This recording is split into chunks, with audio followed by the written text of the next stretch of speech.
Hello, boys and girls. Today is Thursday, March 26th, and I have my kitty friend, and his name is Charlie.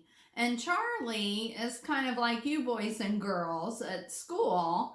He likes to watch me teach here at home. So you probably hear Charlie meowing a lot, and he's usually right in front of me watching me teach. This is Charlie. All right. Well, hopefully you're having a good day. The weather's nice. Maybe you'll get out and play and have a good time. So, yesterday, Mrs. Null read Mr. Putter and Tabby dropped the ball.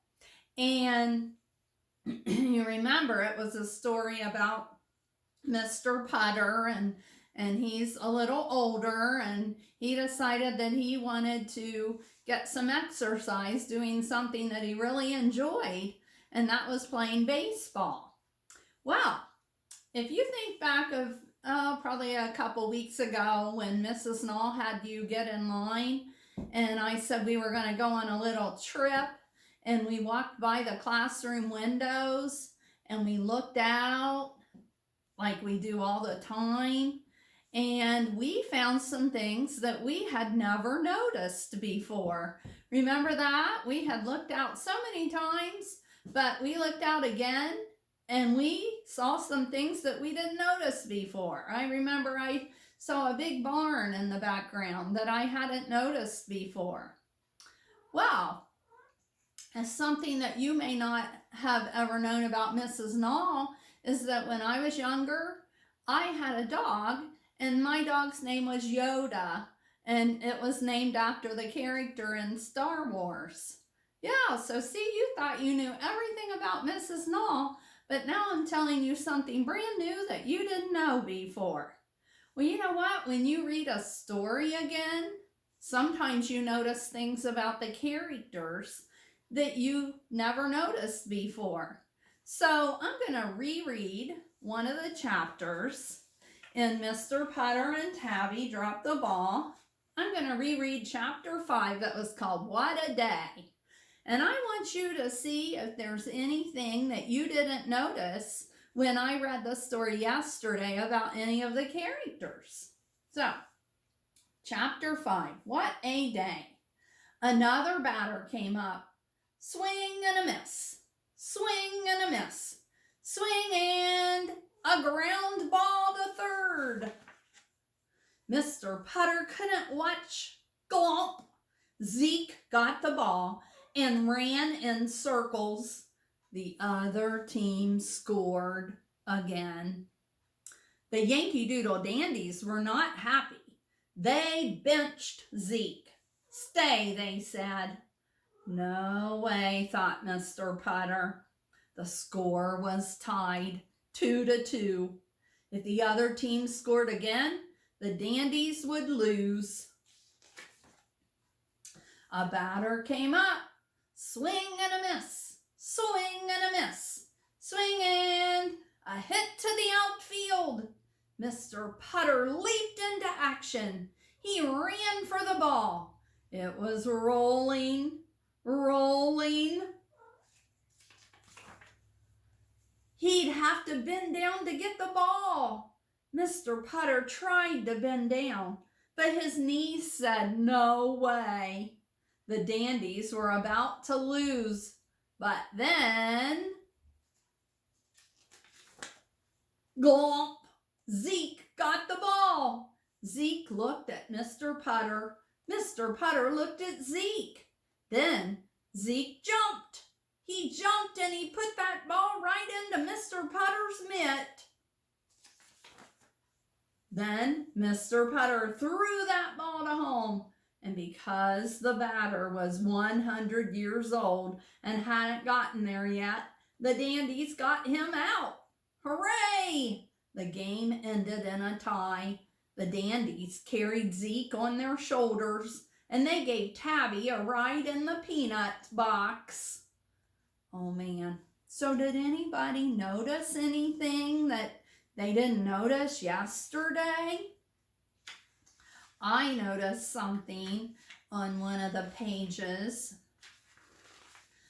I noticed on this page, I noticed that when Zeke had ran and got the ball again, they put him on the bench, and I noticed them talking to him, and telling him, don't do it again, right? I didn't notice that before, because when Zeke ran and got the ball, when Mr. Putter couldn't bend down, I thought, oh man, he's going to take off running again. And now it makes more sense to me now, because I see Mrs. T-Berry saying, stop doing that. And so he's obeying his owner there, And another thing, I didn't notice Mr. Putter's kitty out on the field in this one. I thought the kitty just stayed back in the dugout. Yeah? What did you notice that was different than what you had seen yesterday? Yeah? So see, we see things by rereading, and you know what? I could reread this story again, and I bet we would see something else that we didn't notice before.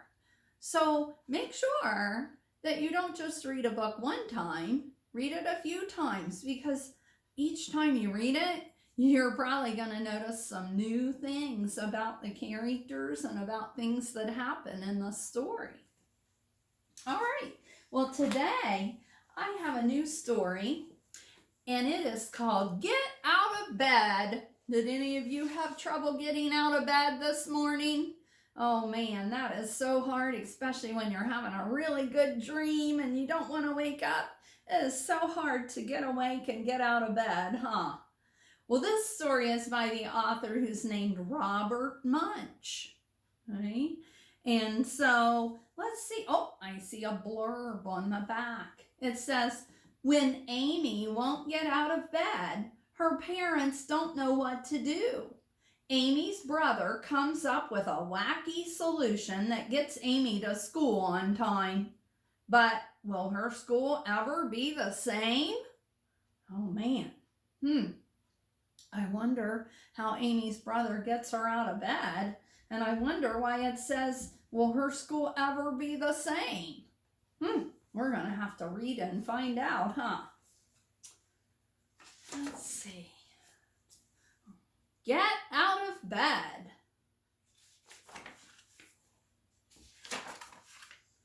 In the middle of the night, when everyone else was asleep, Amy went downstairs.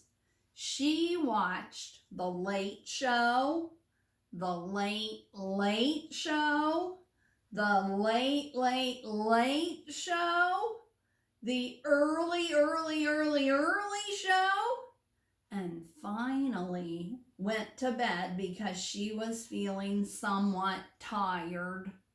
Oh man, does it sound like she stayed up a little too late? I think so. The next morning, everyone came to the breakfast table. Everyone except Amy. Where is Amy? Said her father. Where is Amy? Said her brother. Amy is asleep, said her mother. I have called her 5 times, and she is still asleep. What are we going to do? No problem, said her brother. I can get her up. Oh man, I wonder how he's going to get her up. Let's see. Amy's brother ran up the stairs and yelled as loudly as he could, Amy! Amy snored.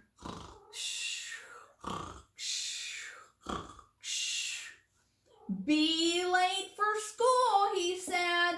See if I care. And he ran back downstairs. Well, I know what to do, said Amy's father. I don't know. Amy didn't wake up yet, did she?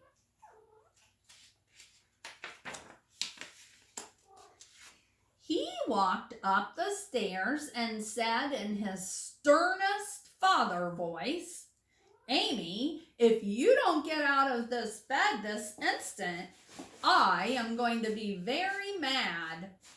Amy snored.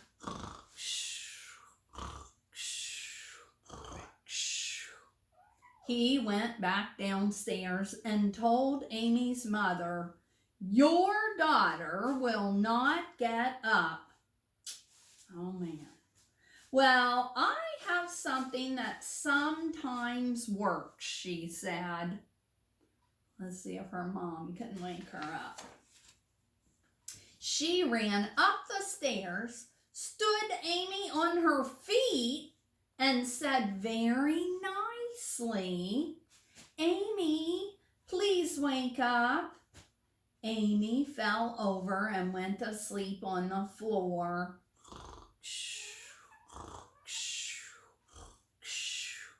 Her mother ran back downstairs and said, "I can't get her up. I can't get her up." Oh man, she is so tired, huh? Why is she so tired? She stayed up way too late, didn't she? You should not do that on a school night, huh? Let's see if they get her up. "Oh no," said her father, "I have to go to work." "Oh no," said her brother, "I have to go to school." "I have to go to work too," said her mother, "but what are we going to do with Amy?" "Let's take her to school in her bed," said her brother. Amy's mother and father looked at each other and said, "Good idea." Oh man, how are they going to do that?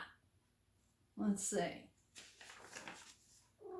So they put Amy back in her bed and picked it up.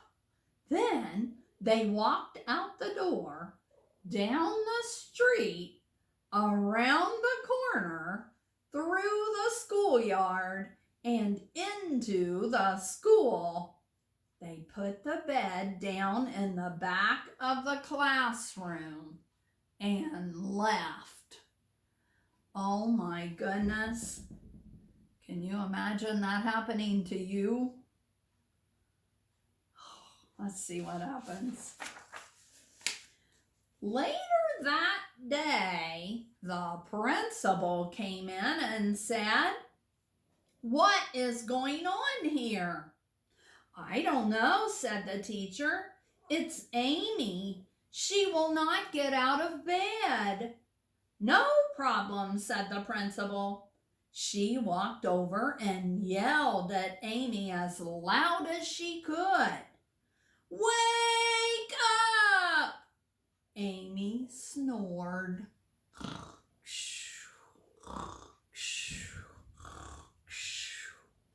"I give up," said the principal. Oh my goodness. Do you have an idea of how you would wake Amy up? What do you think? Oh, I bet somebody's thinking throw a bucket of water on Amy. Did somebody think that? I don't know. Let's see. Let's see if they ever get her up. So the teacher taught reading and Amy didn't wake up.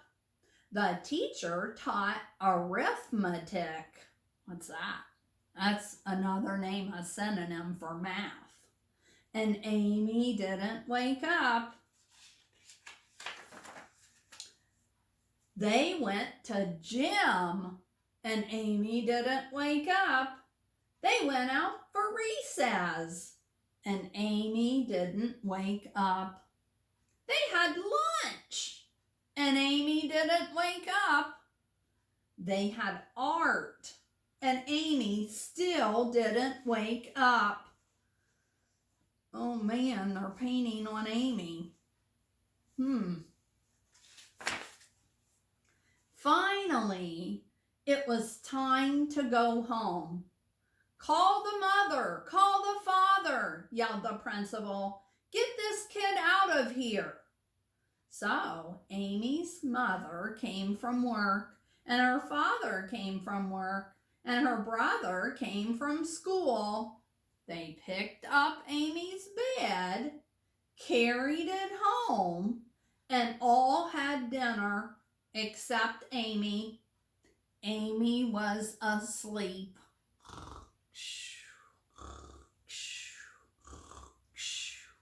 If she never gets up, said her brother, can I have her room? But the next morning, Amy did get up.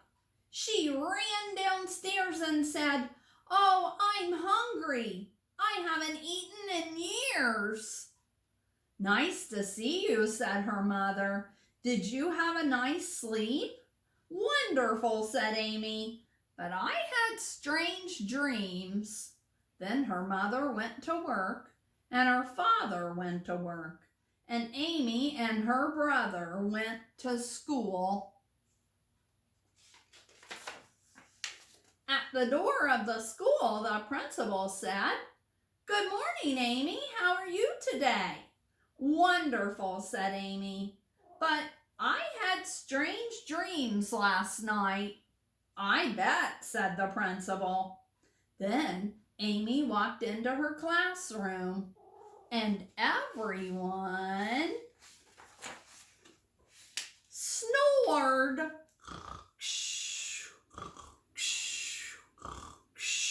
Oh my goodness, they're all being like Amy was the day before.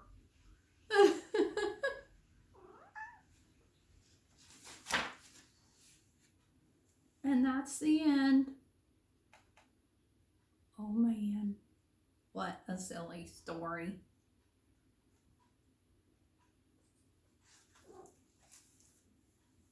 So how did they get her out of bed? Did any of their solutions work? Not really, huh? She ended up just waking up on her own, huh? Oh man, and now all the other kids think they can sleep at school, huh? Not a good idea, huh? All right, well, thank you for being such a good listener. And just keep right on reading at home. Practice your reading either with some books that you have at home or on Epic, or you could try another website that has some reading, like Scholastic also has some reading books. So, all right, I'll talk to you later.